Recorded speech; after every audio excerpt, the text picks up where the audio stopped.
Bonsoir, tout ce qui vous intéresse et vous interpelle se trouve dans le MAG, votre rendez-vous de 10 minutes dans lequel nous abordons des sujets de société, d'environnement, culture, musique, vie sociale et parfois même de politique. Focus sur le monde de l'artisanat, un monde un peu éloigné du quotidien de certaines personnes, mais représenté aujourd'hui par des gens qui sont fiers de leur métier, qui viennent le défendre en plateau, fiers d'être artisans. Avec nous, Guy Lenné, maître artisan, tapissier, décorateur à Lioré. C'est cela. Bonsoir. Bonsoir. Vous êtes le président actuel de la Chambre de métier et de l'artisanat. Absolument. Depuis 10 ans.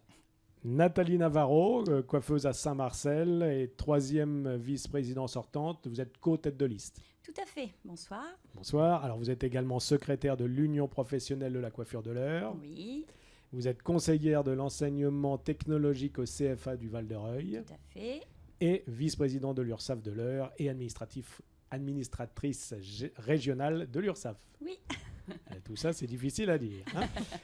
Et avec nous également Gwendoline Guillou, qui est maître verrier à Plane et, attention, meilleur ouvrier de France 2015. Bonjour. Bonsoir. Alors, il s'agit d'un rendez-vous incontournable, les élections aux chambres de métier et de l'artisanat, plus connues, ou je ne sais pas, mais en tout cas connues également sous le nom de CMA, qui se déroulent jusqu'au 14 octobre.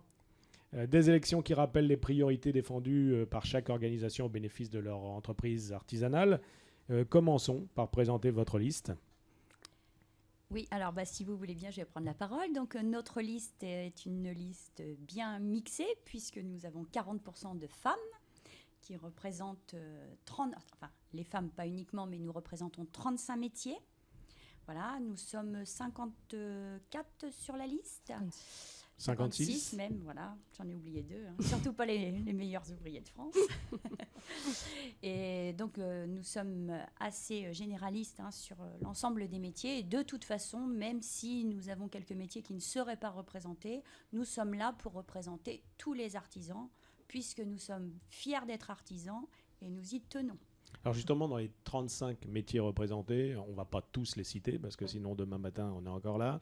Mais en gros, c'est quoi les catégories de métiers représentés ? Alors les catégories, il y a 4 catégories. Donc la catégorie du bâtiment, la catégorie des services, c'est-à-dire tous les métiers qui ne sont ni bâtiment ni alimentaire, donc le secteur alimentaire, et une quatrième catégorie qui concerne les métiers liés à la fabrication. Et vous faites également aussi de la formation dans le cadre de vos professions. Oui, tout à fait. Entre autres, moi je suis coiffeuse avant tout. Et donc depuis 27 ans, je forme des apprentis. Je suis donc CET au Val-de-Reuil. CET, donc on est conseiller d'enseignement technologique. Nous nous rapprochons donc de la formation par le biais des examens, puisque je suis présidente de jury des examens de coiffure, ce qui me permet au niveau de la formation non seulement de constater le démarrage des apprentis en les formant, mais aussi de suivre tous les examens jusqu'au bout, puisque je signe tous les PV avec les notes, donc voir un peu les résultats, voir ce qui pêche un peu. Et de toute façon, on intervient aussi au niveau du rectorat, avec l'inspecteur d'académie, qui vient vers nous pour savoir qu'est-ce qui pourrait être amélioré au niveau des examens. Donc on a quand même une part importante aussi au niveau de la formation, et c'est très intéressant. Et justement, aujourd'hui, on en est où dans les apprentis ? C'est plutôt un nombre en hausse, un nombre en baisse ? Alors, je dirais que globalement, le nombre est peut-être un peu en baisse, mais il varie en fonction des métiers. Les métiers de bouche ont eu tendance à remonter un peu. Nous, dans le secteur de la coiffure, ça a diminué quelque peu. Comment on motive des jeunes à devenir apprentis ? Alors, moi, je voudrais préciser qu'à l'issue de leur formation, dans l'artisanat, entre 70 et 80% des jeunes trouvent un métier. C'est important et c'est essentiel de le dire. Donc ils deviennent actifs et donc c'est un pourcentage dont nous sommes très fiers. Et ma question donc était comment on les motive les jeunes aujourd'hui à devenir apprentis ? Par la passion d'abord, leur apprendre les valeurs de l'artisanat, faire un métier de ses mains est tout à fait gratifiant. Et puis, avec la perspective aussi, un jour, de créer son propre emploi, de devenir donc soi-même artisan et formateur. L'artisanat et l'apprentissage permettent donc de monter les étages de l'ascenseur social.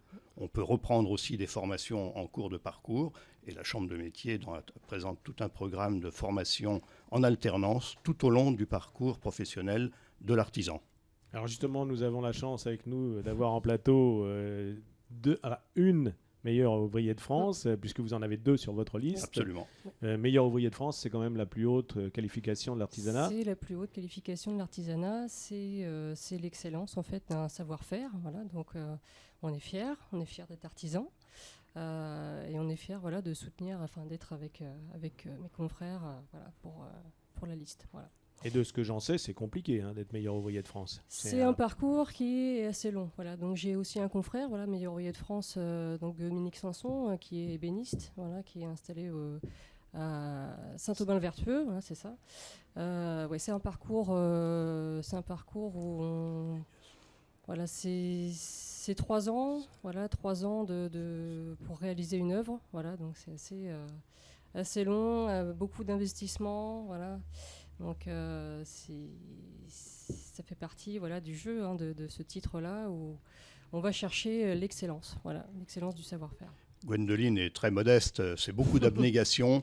Elle forme des jeunes et elle a un jeune actuellement qui a obtenu la médaille d'or du concours national du meilleur apprenti de France dans sa profession. La même année. Voilà, la même année. Donc c'est remarquable. Et vous, à titre personnel, Gwendoline, c'est un vrai plus une fois qu'on est meilleur ouvrier de France. On est vu comment par les autres Alors artisans? déjà, au départ, c'est une démarche personnelle. C'est-à-dire qu'on va chercher quelque chose qui vous paraît presque inaccessible. Après, c'est effectivement la reconnaissance de vos pairs qui est vraiment importante. Et dernièrement, c'est vraiment rassurer aussi la clientèle par rapport à justement votre façon de travailler. Mais c'est vraiment au tout début vraiment une démarche personnelle. Après, c'est vrai que ça va forcément vous apporter quelque chose puisque tout le monde n'est pas meilleur ouvrier de France. Donc c'est quelque chose de prestigieux qui vous est pas offert, mais c'est vraiment quelque chose d'à part. C'est pas offert, vous avez été le chercher. On a été le chercher, mais c'est vraiment c'est tellement à part que on peut être que fier et forcément les gens qui vous regardent avec la médaille autour du cou, ça donne envie aussi, ça peut donner des envies à des jeunes. L'émulation. Exactement, de vouloir transmettre le métier. Ce qui prouve que dans l'artisanat, il y a des qualifications qui sont très supérieures et qu'on peut atteindre. Et qu'on peut atteindre, tout à fait. Alors justement, en parlant d'influence, la Chambre de métier a-t-elle une influence et est-elle influente auprès des élus locaux ou régionaux ? Absolument. Nous avons un partenariat avec toutes les institutions, le conseil départemental, mais surtout maintenant le conseil régional. Et nous avons une cellule appui aux collectivités aussi pour valoriser notamment l'immobilier d'entreprise. La Chambre de métier a créé le concept village d'artisans et nous avons dans le département 5 villages d'artisans qui fonctionnent et qui représentent une soixantaine d'entreprises, elles-mêmes embauchant environ 200 salariés au total. C'est loin d'être négligeable. Au Neubourg, à Charleval, à Étrépagny, à Pont-de-l'Arche, à Tuitanger. C'est cela. Tuitanger, c'est où ? C'est à côté de Bourteroulde, Bourrachard, Bourteroulde. D'accord, ok. Là où ils viennent d'avoir l'électricité il y a quelques jours. Bon, c'est pas grave. Nous maillons tout le territoire, y compris rural, vous savez. Justement, en parlant de territoire, on en est où avec le commerce de proximité ? Alors, le commerce de proximité est en pleine évolution. On peut voir des boutiques parfois qui se désertifient, mais l'essentiel de l'artisanat se reconvertit aussi sur des sites hors centre-ville. Alors on peut le regretter pour ce qui est du commerce alimentaire, mais il en est ainsi de l'évolution qu'un certain nombre d'entreprises maintenant font leur promotion à partir de sites Internet avec de nouvelles technologies, et ce qui leur permet de toucher une clientèle plus vaste. Alors, le commerce de centre-ville est une préoccupation, c'est vrai, et je pense qu'il faudrait pouvoir prendre des mesures pour rendre accessibles les loyers des commerces de façon à ce que des artisans de main-d'œuvre puissent encore y exercer leur talent. Et comme le temps passe très vite, une dernière question. Aujourd'hui, on sait qu'il y a peu de gens qui viennent voter. Oui. On fait quoi pour booster Oui, eh bien, on fait ce que vous faites, c'est-à-dire on fait de la communication tous, on s'y met, parce que c'est vrai que moins de 20% de votants, c'est un handicap lorsque nos responsables nationaux vont valoriser l'artisanat dans les ministères, et donc il faut une adhésion, et j'incite donc tous les artisans et les artisanes à voter, et en particulier pour la liste Fiers d'être artisans. Alors justement, si on veut mieux vous connaître, on a un numéro de téléphone à dispo, un site internet, une adresse mail. Un site internet sur Facebook. Nous sommes sur Facebook. Pierre Artisan 27. Un numéro de téléphone, éventuellement le mien, le 06 48 33 79 37. Je suis à l'écoute et nous allons rencontrer sur le terrain de nombreux artisans chez lesquels nous sommes très bien accueillis. Et je les en remercie d'avance. Merci à vous en tout cas, vous avez compris, allez voter, c'est jusqu'au 14 octobre. Merci à vous d'être venus en plateau. Merci. Bonne continuation. Vous pouvez retrouver ce mag en podcast sur notre site radiosensation.fr et sur notre chaîne YouTube. Bonne soirée sur Sensation Normandie. Bonsoir. Bonsoir.